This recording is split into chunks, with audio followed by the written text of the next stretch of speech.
ringraziamento ai cittadini e soprattutto un pensiero a tutti quei cittadini dei territori, di questi territori del Prosecco che magari oggi non ci sono più e sono loro i veri artefici, coloro che hanno strappato dai rovi queste colline e hanno disegnato questo paesaggio che da oggi è patrimonio dell'umanità. Da Baku in Azerbaigian l'annuncio e il grazie del presidente Luca Zaia che dopo l'assegnazione delle Olimpiadi di Cortina Milano 2026 fa ottenere al Veneto un'altra medaglia prestigiosa, l'inserimento delle colline del Prosecco tra i siti patrimonio dell'umanità dell'UNESCO, il 55esimo in territorio italiano.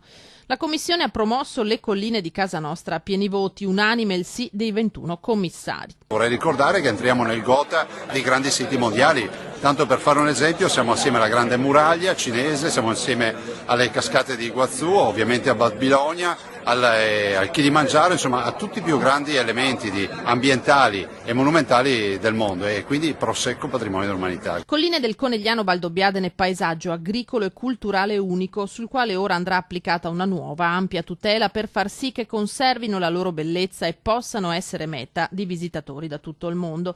D'ora in poi istituzioni, imprenditori e abitanti saranno ancora più impegnati nel conservare l'integrità di questo habitat, ha aggiunto Zaia, salvaguardandone la biodiversità e sviluppando le potenzialità attrattive. Di giornata storica per il Veneto e l'Italia intera ha parlato il ministro dell'Agricoltura Gianmarco Centinaio e alla sua esultanza si è unito il collega agli esteri Enzo Moavero.